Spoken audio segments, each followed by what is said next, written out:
I hope this video doesn't get lost in the fucking void of slop that gets posted every day, including my own. Talk about how we're part of the damn problem. I can't help but be manipulated with the fear of missing out, repurchasing these games with no benefit to me. Even though I love Battlefield, I can't help but deny the pre-order bonus is just garbage. And Battlefield isn't the only game that's guilty of this. Most games released, their pre-order bonuses do not incentivize the pre-order at all. There used to be a time where you would get physical rewards or something cool to show off to your friends. But now, you just get the same skins that'll probably be unlockable later in some battle pass system. $100 is the price for the most expensive version of Battlefield. It's not fucking worth it. Why has this become the norm? The cost of living is at an all-time high, and we're asked to jump through these financial hoops in order to play our favorite video games. Starstruck with the fear of missing out, I would definitely just wait till release. Every game these days think they need to drop some sort of fee in addition to their game that gives players almost no incentive other than looking slightly cooler than somebody else. Myself included, and everyone else seems to forget that the people who even get to see the skin that you were wearing forget that you were wearing it 2 seconds later. Our support of these games when they release is the reason why they think they can drop annual titles on us every year.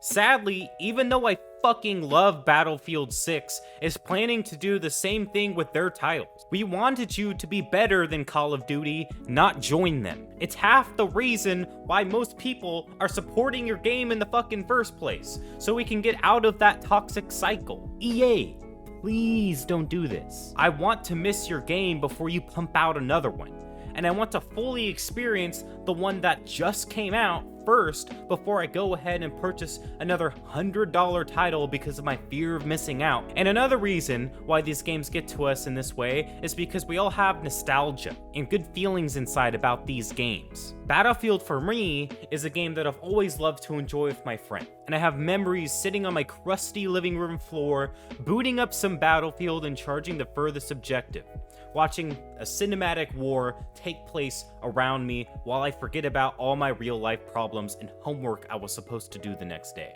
We can only pray that when this game releases, cosmetics are a fair price, and follow some of the business practices that Arrowhead Studios took with Helldivers, giving us fair cosmetics for a fair amount of money for a full title.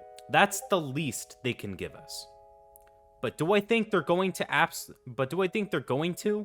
Absolutely not. Because they can get away with it. Because we're all suckers. The gameplay is amazing, but the next step is the full release, and I really don't want it to look like some sort of Fortnite clone, or some other mainstream game that slaps microtransaction cosmetics all over the goddamn front of this fucking home screen. I don't want to constantly feel like I'm missing out when I'm just trying to enjoy the game after working a 10-hour shift to be able to afford my bills and make YouTube videos. Most of us gamers are already shit on enough by the people who have the time to sit and play our favorite game all day. We work all day and come home only to be shit on by some kid who's been playing for 8 hours because he's on summer vacation. While I understand it's just a skill issue, it's a problem that a lot of us face. I don't want to experience that.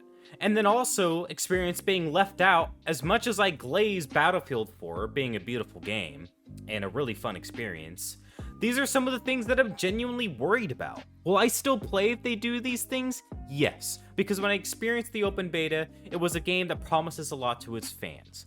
But this is something I've been thinking about because we all know EA and their scummy business tactics. I'm just hoping they really turn a new leaf with this. It seems like myself and everyone else has forgotten about the monstrosity of the Battlefront series and how awful they were with the microtransactions, and Battlefield 2042 and their microtransactions. You couldn't even change the way your character looked without buying shit, so if you didn't want to look like some edgelord from Starbucks, you're gonna have to cough up that dough. Why is this normalized in 2025? Why are we living in a dystopian world where it's $30 extra for a game just for you to get some skins? That's like the entire price of a DLC with a campaign and new characters and new content. but we are forking enough just to have a little swag, just to equip some cosmetics.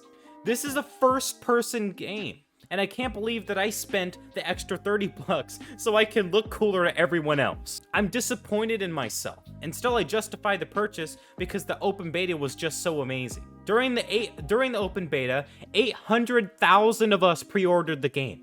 What is going on? Why are we so thirsty that we can't control ourselves? We don't even have access to this game for 2 months. While I'm still convinced that they've turned a new leaf, we're still not 100% sure that they're gonna fall back into their old ways. The last several releases have been nothing but exploitive to us gamers. So anyway, I just needed to rant about some of this and get it off my chest, and see if any of you guys are feeling the same way. I'm still going to play the shit out of this game when it comes out, and I know a lot of you are too, but I can't help but point out the elephant in the room and acknowledge how we're all weak. And we all fell to what they wanted us to, because this was their plan the entire time. And I just hope, with our trust given to them, again, that they choose to do the right thing anyway. Anyway, it's been your guy Martimus. I'm out. Please like and subscribe if you enjoyed the video.